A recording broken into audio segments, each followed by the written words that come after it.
Hello everyone, this is Vinay Sharma. और जैसा कि हमने प्रीवियस लेक्चर्स को आप अगर मेरे देखोगे तो उसमें हमने ऑलरेडी कवर कर रखा है क्लास 10th का करंट इलेक्ट्रिसिटी।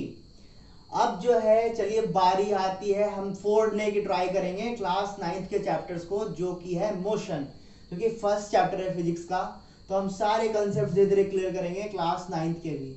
सो आज का जो टॉपिक ऑफ डिस्कशन है, जो पार्ट 1 जो होने वाला है इस चैप्टर का, वो है डिस्टेंस एंड डिस्प्लेसमेंट पे बेस्ड।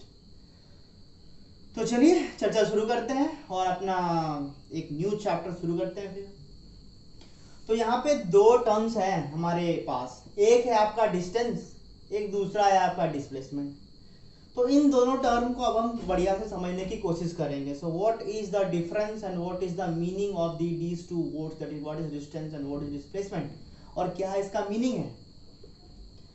तो डिस्टेंस को अगर आपको समझना है तो पहले थोड़े बहुत थ्योरी की बात करते हैं, फिर जो मेन कंटेंट जो मैं लेके आया हूं आपके लिए फोड़ने लायक क्वेश्चंस, ये जरूरी है। So distance it is the measure of actual path length. ठीक है, अगर एक एग्जांपल से फिलहाल मैं आपको समझाता हूँ डिस्टेंस क्या है, तो आप इस उसके बाद मैं सारा बताऊँ। डिस्टेंस होता है वो एक्चुअल पाथ लेंथ।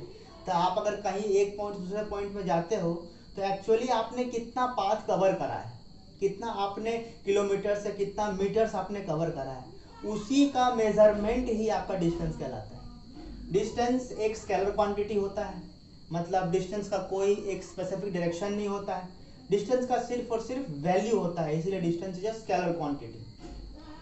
और ये एक और इम्पॉर्टेंट चीज क्या है कि ये आपका जनरली डिस्प्लेसमेंट से कम होता है, सॉरी डिस्प्लेसमेंट से ज्यादा होता है, और कभी कभी ये बराबर भी हो सकता है डिस्प्लेसमेंट का। तो क्या है डिस्प्लेसमेंट वो मैं समझ लेंगे, उसके बाद हम समझ लेंगे, फिर आपने एक दूसरे को कंपेयर करना है। डिस्टेंस हमेशा मीटर में या किलोमीटर पे नापा जाता है, दूर डिस्टेंस तो किलोमीटर में नापिए, सामने तो मीटर पे नापिए, जो भी हो। आओ एक और बात कर लेते हैं डिस्प्लेसमेंट की। तो डिस्प्लेसमेंट जो होता है वो दो पॉइंट्स के बीच सबसे शॉर्टेस्ट डिस्टेंस को ही हम लोग डिस्प्लेसमेंट कहते हैं।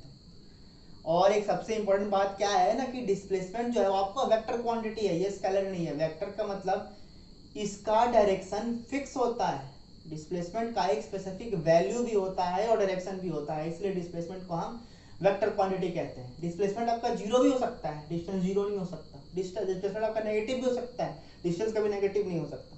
तो इन सारी चीजों को हम ध्यान में रखते हुए बात करेंगे। और एक इंपॉर्टेंट बात, displacement can is always shorter और equal to the displacement. Displacement हमेशा छोटा या डिस्टेंस के बराबर होता है। तो ये रही थ्योरी वाली बात। अब हम इन सारे 5 डायग्राम्स को देखकर पूरा अपने डिस्टेंस और डिस्प्लेसमेंट को कंसेप्ट को क्लियर करेंगे। तो चलो इस फिगर में देखो, ये एक सर्कुलर पाथ है। ए से मान लो बी अगर एक कोई बंदा गया, मान लो ऊपर के रास्ते से गया, तो ये देखो ये इसका एक्चुअल पाथ लेंथ है, मतलब बंदा ऐसे करके ऐसे गया, मतलब पूरे पेरीमीटर में रन किया है। तो मतलब इसने डिस्टेंस कुछ कवर किया, मतलब ये जो पूरे पेरीमीटर में रन किया उसने कितना दूरी तय किया, यही डिस्टेंस है। लेकिन इन दोनों पॉइंट्स के बीच सबसे शॉर्टेस्ट डिस्टेंस क्या है, ये इसका डायमीटर पे मूव करना, तो ये उसका डिस्प्लेसमेंट हो जाएगा। तो हम शॉर्टेस्ट डिस्टेंस बिटवीन 2 पॉइंट्स हो गया डिस्प्लेसमेंट, और एक्चुअल पाथ लेंथ हो गया डिस्टेंस। चलो इस एग्जांपल से भी समझने की कोशिश करते हैं क्या है डिस्टेंस और डिस्प्लेसमेंट। मान लो कि एक बंदा है ए से बी, ए पॉइंट से बी पॉइंट में उसको जाना है। तो अगर वो इस रास्ते से गया है जो इसका एक्चुअल रास्ता है, मतलब ये एक लेंथ को कवर किया और एक ब्रेथ को कवर किया और ये कुछ ऐसा डिस्टेंस को कवर किया है, तो ये उसका हो गया आपका डिस्टेंस है, ये एक्चुअल जो लेंथ इसने कवर किया। लेकिन इन दोनों पॉइंट के सबसे शॉर्टेस्ट डिस्टेंस कौन सा है ना, ये वाला सबसे शॉर्टेस्ट डिस्टेंस है, तो ये इसका डिस्प्लेसमेंट हो गया। देखो तो इसका डायरेक्शन फिक्स है हमेशा। इस डायग्राम में फिर से देखो डिस्टेंस, देखो जहां जहां एरो बना हुआ है ये आपका डिस्टेंस है। एक्चुअल पाथ में मतलब 3 सेमी सर्कल कवर करें, एक सेमी सर्कल, दूसरा सेमी सर्कल और तीसरा सेमी सर्कल, ये इसका एक्चुअल पाथ लेंथ है, ये डिस्टेंस हो गया। लेकिन इन दोनों बीच पॉइंट के बीच सबसे शॉर्टेस्ट डिस्टेंस कौन सा है, ये वाला डिस्टेंस जो डॉटेड लाइन में दिखाया गया, तो ये हो गया डिस्प्लेसमेंट। इधर आ जाओ, एक क्यूब में आपको बता देते हैं, एक अगर क्यूब में अगर आप रन करो एक डायगोनल दूसरे डायगोनल में, तो एक्चुअल लेंथ क्या है, मैंने हमें ए से बी जाना है, तो आप ऐसे ऐसे ऐसे जाइए, ये भी एक तरह डिस्टेंस हो गया। लेकिन इस डायग्राम में ये जो एक्चुअली जो रन किया है, जो भी मान लो गया, मान लो एंड गया ए से बी पॉइंट पे, तो यहाँ गया फिर यहाँ गया, फिर इसका डिस्टेंस हो गया। लेकिन इन दोनों पॉइंट में सबसे शॉर्टेस्ट डिस्टेंस क्या है, इसका डायगोनल लेंथ, इसीलिए उसका डिस्प्लेसमेंट हो गया। सिमिलरली लास्ट डायग्राम में भी ऐसे ए से बी कोई जा रहा है, तो एरोज जो दिखाया गया है वो उसका एक्चुअल पाथ लेंथ है जिसके गया, लेकिन शॉर्टेस्ट डिस्टेंस क्या है, डॉटेड लाइन दिखाया गया। तो इस प्रकार से हम देख सकते हैं कि डिस्टेंस और डिस्प्लेसमेंट जो होता है, हर एक जगह पर आप ये देखोगे कि distance most of the time बड़ी होती है, most of the time distance बड़ी होती है डिस्प्लेसमेंट से। कभी कभी डिस्टेंस और डिस्प्लेसमेंट दोनों बराबर हो जाते हैं। चलो, तो ये तो हो गई हमारी थ्योरी वाली बात। अब जो है फोड़ने की बारी आती है, मतलब हम क्वेश्चंस करेंगे जो सबसे ज़्यादा इंपॉर्टेंट है। एक्चुअली मैं वीडियोस क्वेश्चंस के लिए बनाता हूँ, मेरा प्राइम मोटो यही रहता है कि बच्चों को बढ़िया कॉन्सेप्ट्स मिले और क्वेश्चंस मिले। तो देखो 4 क्वेश्चंस का मैं सेट लेके आया हूँ आज के क्लास के लिए। So the first question is calculate distance and displacement in all 4 diagrams. इन चारों फोटोज को देख के आपको डिस्टेंस और डिस्प्लेसमेंट निकालना है। कुछ कंडीशंस भी दी रखी है, चलिए फाइंड आउट करते हैं। पहला क्वेश्चन क्या कह रहा है कि एक सर्कल में ए पॉइंट से बी पॉइंट में एक बंदा जाता है। अगर एरिया ऑफ सर्कल दिया हुआ है 100 पाई मीटर स्क्वायर, तो आपको डिस्टेंस और डिस्प्लेसमेंट निकालना है। तो डिस्टेंस क्या है, एक्चुअल पाथ लेंथ, मतलब एक्चुअली ये यहाँ गया, यहाँ गया, यहाँ गया, यहाँ गया, फिर बी में पहुंचा। तो आप देखो तो ये 90 डिग्री है, मतलब ये पूरे पेरीमीटर का 75% रन किया है। मतलब 2 पाई आर। सबसे पहले हम क्या करेंगे ना, हमें तो रेडियस चाहिए। रेडियस अगर निकल जाएगा तो मेरा सारा काम बन जाएगा, डिस्प्लेसमेंट भी निकल जाएगा, डिस्टेंस भी निकल जाएगा। तो हम कैसे निकालेंगे इसका रेडियस, तो हम इस फॉर्मूला का इस्तेमाल करेंगे। एरिया गिवन है तो हमें पता है कि एरिया इज इक्वल टू होता है पाई आर स्क्वायर। तो यहाँ से आर की जो वैल्यू आ रही है वो 10 मीटर के अराउंड आ रही है। तो इस 10 मीटर का आप यूज करो, ये भी रेडियस है 10 मीटर। तो ये जो डिस्टेंस देखो, रोटेड लाइन जो दिखाया गया है, ये आपको डिस्प्लेसमेंट देगा। तो हम पाइथागोरस थ्योरम से इसका डिस्प्लेसमेंट निकाल देंगे। तो ए बी स्क्वायर इक्वल 10 का स्क्वायर प्लस 10 का square equal to 200 equal to 14.1 metre, ये उसका डिस्प्लेसमेंट हो गया।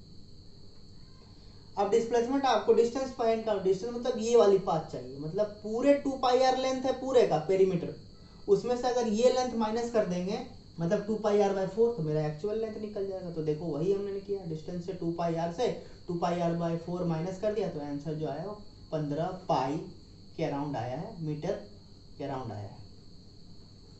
तो ये हो गया हमारा पहला क्वेश्चन। चलो दूसरे क्वेश्चन को सॉल्व करके देखते हैं। एक एंट है, वो एक क्यूबिकल एरिया में रन कर रहा है। ए पॉइंट से गया एंट और बी तक गया है वो एंट। तो आपको एंट का डिस्टेंस और डिस्टेंस दोनों निकालना है। तो डिस्टेंस क्या होता है भाई, एक्चुअल पाथ लेंथ। तो एक्चुअल पाथ लेंथ तो उसने 3 लेंथ्स कवर करे हैं, मतलब क्यूबिकल साइड्स को कवर किए, ये और ये। तो मतलब उसने डिस्टेंस कितने कवर करे हैं, 3a। तो मतलब डिस्टेंस जो कवर किया है एंट ने वो 3 है। और आपको पता है displacement is the shortest distance. तो आपको पता है कि क्यूब के केस में ईच डायगोनल का लेंथ होता है √3 इंटू ए, मतलब √3 इंटू साइड लेंथ। तो अगर साइड लेंथ उसका ए है तो उसने डिस्प्लेसमेंट कितना कवर किया, √3 इंटू ए। तो आपको याद रखना है कि क्यूब के केस में उसका जो एक डायमीटर, उसका जो डायगोनल लेंथ होता है वो √3a के बराबर होता है। चलो अगले क्वेश्चन की तरफ ध्यान देते हैं। अगला क्वेश्चन हमें ये कह रहा है कि अगला क्वेश्चन क्या कह रहा है कि एक बंदा ए पॉइंट से बी पॉइंट पे गया, कुछ ऐसे गया, फिर ऐसे गया, फिर ऐसे गया। तो उसमें उसका डिस्टेंस और डिस्प्लेसमेंट फाइंड आउट करना है। तो पहले डिस्टेंस के लिए क्या करना पड़ेगा, एक्चुअल पाथ लेंथ जो उसने कवर करी है। तो देखो तो जरा एक्चुअल पाथ लेंथ उसने क्या कवर करा है। तो एक्चुअल जो पाथ लेंथ वो कवर करेगा, पहले डिस्प्लेसमेंट हमने निकाला यहाँ पे। तो डिस्प्लेसमेंट मतलब क्या, ए से बी जा रहे तो हमें इस चीज का लेंथ चाहिए। तो हम यहाँ पे पाइथागोरस थ्योरम लगा सकते हैं। ये 2 मीटर है, ये 2 मीटर है, तो इसका लेंथ चाहिए, तो इसका तो मतलब हाइपोटेन्यूज का स्क्वायर इज इक्वल टू 2 का स्क्वायर प्लस 2 का स्क्वायर। तो वही यहाँ पे किया गया, ए बी का स्क्वायर इज इक्वल टू 2 का स्क्वायर प्लस 2 का square is equal to 4 plus 4 is equal to 8, that is 2√2 metre. ये उसका डिस्प्लेसमेंट होगा, क्योंकि ये सबसे शॉर्टेस्ट डिस्टेंस है बिटवीन 2 पॉइंट्स डायगोनल। चलो अब बारी पूछ दे, डिस्टेंस निकालना है। तो उसने एक्चुअल कितना लेंथ कवर किया था, एक्चुअल उसने तो ये रास्ता प्लस ये रास्ता। तो ये रास्ता तो आपको पता है 2 मीटर के बराबर है। तो अगर इन सारे लेंथ्स को अगर सिंपली ऐड कर देंगे तो हमारा डिस्टेंस निकल जाएगा। तो 2 metre plus 2 metre plus 2√2 metre, इसका 2 मीटर, ये 2√2 मीटर और ये 2 मीटर, तीनों को जोड़ दो, आपका डिस्टेंस निकल जाएगा। तो कुल मिला के 2 इंटू 2 प्लस √2 मीटर आ गया। ये आपका थर्ड क्वेश्चन का आंसर हो गया। लास्ट क्वेश्चन है आज के क्लास का, वो है आपका कुछ क्वेश्चंस में गिवन है कि एक सर्कुलर 3 राउंड, मान लो कोई बॉडी एक सर्कुलर 3 राउंड उसने करा है पूरे सर्कल का। एरिया ऑफ द सर्कल दिया हुआ है 100 पाई। तो आपसे डिस्प्लेसमेंट पूछा है, वो वापस से एक ही पॉइंट पे आ गया 3 राउंड कंप्लीट, मतलब एक बार कंप्लीट राउंड किया ए में आया, फिर दोबारा किया, फिर तिबारा किया और फाइनली ए पॉइंट पे जहां से निकला था वहीं आ गया। तो आपको पता है कि जहाँ से निकले वहीं आ जाते हैं तो डिस्प्लेसमेंट होता है 0। ये बहुत ही इंपॉर्टेंट कॉन्सेप्ट है, आपको याद रखना है। तो इस पूरे क्वेश्चन का डिस्प्लेसमेंट कितना हो जाएगा 0।